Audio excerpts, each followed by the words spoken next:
Psalm 40, verse 6. Sacrifice and offering thou didst not desire, mine ears hast thou opened. Burnt offering and sin offering hast thou not required. Then said I, Lo, I come, in the volume of the book it is written of me, I delight to do thy will, O my God, yea, the law is within my heart. I have preached righteousness in the great congregation, lo, I have not refrained my lips, Yahweh, thou knowest. I have not hid thy righteousness within my heart, I have declared thy faithfulness and thy salvation. I have not concealed thy loving kindness and thy truth from the great congregation. Withhold not thou thy tender mercies from me, Yahweh. Let thy loving kindness and thy truth continually preserve me. For innumerable evils have compassed me about, mine iniquities have taken hold upon me, so that I am not able to look up. They are more than the hairs of mine head. Therefore my heart faileth me. Be pleased, Yahweh, to deliver me. Yahweh, make haste to help me. Let them be ashamed and confounded together that seek after my soul to destroy it. Let them be driven backward and put to shame that wish me evil. Let them be desolate for a reward of their shame that say unto me, Aha, aha. Let all those that seek thee rejoice and be glad in thee.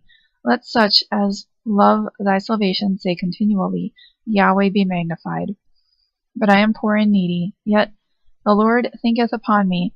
Thou art my help and my deliverer. Make no tarrying, O my God. And Hebrews 10:5. Therefore, when Christ came into the world, he said, Sacrifice and offering you did not desire, but a body you have prepared for me. In burnt offerings and sin offerings you took no delight. Obviously referencing Psalm here. And Hosea 6:6 also says, For I desire mercy, not sacrifice, and acknowledgement of God rather than burnt offerings. I talk about us being living sacrifices because the Bible tells us that that is what we are supposed to be doing. Jesus was a living sacrifice while he was here. That is what we are supposed to be doing. But it is about doing his will. In Psalm chapter 40, verse 8, I delight to do thy will, O my God, yea, thy law is within my heart. We are not supposed to be sacrificing animals, burnt offerings. It talks about sin offerings. We're not supposed to be sacrificing animals for our sin. Instead, we're supposed to delight to do God's will instead. That is what we are supposed to be doing with our life, is delighting in God's will, choosing to do his will always. And it certainly blesses others when we do his will. And it blesses ourselves. That's why it goes back to the quality of mercy speech that Portia said. It blesseth him that gives and him that takes. We are to be merciful to others and do God's will like he would do. He has mercy on people. That is his agape love that we are to be imitating here. We are supposed to be the image of godliness, the form of godliness here. Jesus said that he knew that God didn't want burnt offerings. Instead, he wants us to do his will. And that's why he said a body has been prepared for him, just like we have a body prepared for us to do God's will with it. So we should be doing his will. And, all these dates and everything, I really hope if nothing big that other people see happens, that you understand that when I mention dates on this channel, I have hope, but, the hope, the helmet of salvation. But, if that's not what it is, that doesn't mean it was nothing. It means I got a phone call, so I'm sorry. I got cut off and I forget exactly where I was. But, even if it looks like nothing has happened to the whole world, that doesn't mean that nothing happened. Because every single time that I have felt led to a specific date, I feel in my soul something happened. We see things in the media even sometimes for those days. But, we're on this schedule. It's God's schedule. And he gives us these days to pay attention. And as I mentioned in my previous videos that were much longer than this one, that I have really been feeling the need to discuss repenting and turning back to God and truly being sorry and truly choosing to stop sinning, to be following His ways, to lean on Him when we have troubles. The wheat and the tares seem to be separating, and I hope you can see that I'm not imagining that, because other people have seen it. Everybody seems to be getting worse and worse, or they're getting kinder and kinder, and those people who are getting kinder and kinder are going through troubles right now. I know you are, because I've spoken to a few of you, and I know that it's rough, but these troubles are refining us to be pure. We have to go through the fire to get pure, and that's what is listed in the Bible a lot.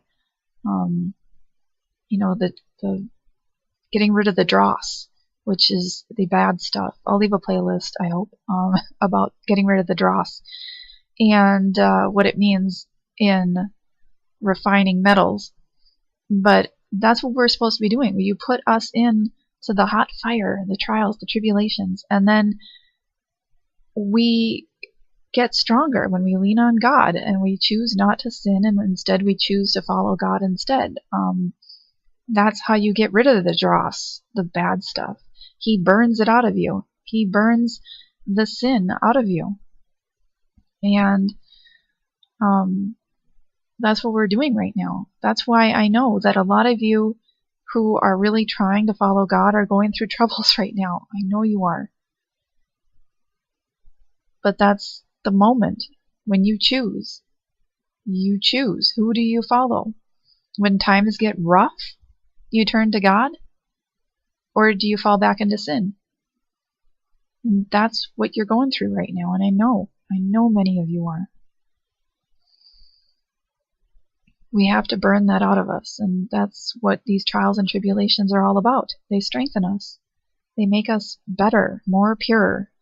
And we have to be pure and holy like God is. And if you're going to get pure and holy like God is, then you're going to have to go through the fire. You're going to have to go through the trials and tribulations and choose God instead. That's what makes it or breaks it for us. If you go through the fire and you fall back into sin, then you're not choosing to go after God, And that's why those who do choose after Jesus to follow in His footsteps are going to take the road less traveled, because many people, they hit tribulations and then they make a U-turn and go back to sinning. The road less traveled has a bunch of tribulations on that path, but we're supposed to go through them. And that's what we're doing. And that is what I feel on this earth right now. That's what I feel for the majority of the people that I'm seeing. The memes that are popping up, the things I'm seeing right before my eyes seem to be playing this out. And so even if something big isn't seen by the world in September, that doesn't mean nothing happened. And God will bless you who choose to follow Him, who abandon your sin, who cling to Him in the times of trials and tribulations. That's who gets blessed. And that's what the holiday, the feast that's coming up, the holy days, that's what it's all about. This is the trial, tribulation, and repenting period. I know it's rough, but that's what it's really all about. Like I said, even if there isn't some big thing that's seen, that doesn't mean something big didn't happen in God's eyes. And we already know that the world is blinded by, spiritual blindness. So if they don't see it, doesn't mean it didn't happen. Another thing I wanted to touch on was the fact that He says He desires mercy. Our Father desires mercy. That's because He has mercy for people. He has true mercy. And He doesn't ask us to do something that He's not doing Himself. So He grants mercy to people. when Jesus said and did everything that God wanted him to say and do, Jesus forgave everybody who was attacking him and mocking him and killing him. There's another instance of somebody else dying and, committing his soul to Jesus, right when he's dying, looking up at Lord Jesus in the sky, and he says, to forgive these people who just killed him. So, that is what we're supposed to be doing, is forgiving all the people who are attempting to kill us. I get angry sometimes that there are chemicals in our food and our water and the sky and, all these electronic, gosh, I have a ringing in my ears day in and day out every single day I'm here. It's horrible. It's like Chinese water torture, right? Just this non-stop. It's horrible, but we're not supposed to be angry at the people who are doing this to us, because in actuality they are all blind. They are all spiritually blind. They are all in the dark. They cannot see the light. That's why they can't accept God. And since they're in the dark, they have absolutely no idea what they're doing. No idea. And that's why Jesus said, "Forgive them, they know not what they do." That is the mind we're to have in us. If somebody is attacking you, if, the government is planning to kill you, if they're putting these things in place, to do these forced vaccinations and things like that, they're harming people on purpose. They know not what they do. We are to grant mercy. And as I said, that whole speech from the Merchant of Venice was about granting mercy. Because, without mercy, we would all be damned. The sin of unforgiveness and, hating on each other, sin leads to death. The wages of sin is death. And we have to get rid of that and become merciful like God, an attribute of God himself. We have to be able to accept that there are people out there who hurt us. They will whip us. They will, kill us. That's what they want to do. But they don't know what they're doing. So we have to forgive them. And that may sound like the worst thing in the world, to actually let go of that anger and, upset at them. How dare they do that, right? But that's, what we have to do. We have to forgive them. It's what Jesus did. It's the mind we're to have in ourselves. It's an attribute of God himself to grant mercy to them. So that's what I want you to think about, basically. Are you holding on to unforgiveness? Are you thinking, how dare they do that to someone, to some government, to some institute, to some, whatever situation? How dare that happen? You have to forgive it. You have to let it go. It's a weight on your shoulders. You let it go, you'll be free. And it's an attribute of God himself to let it go.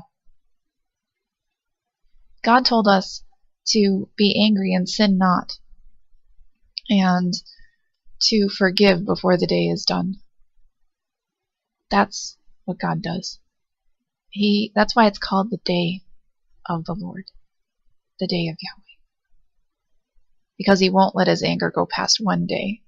That's what he asked us to do. Don't let your anger go past one day. He won't let it go past one day. Yes, to God, 1,000 years is as one day. To us, a day is as one day. Don't let your anger go past a day. Don't hold on to grudges. Don't wish evil on the government. Don't wish evil on specific people. Don't wish for them to fall. Grant them mercy. They know not what they do. Thanks for listening and have a blessed day. Shabbat Shalom.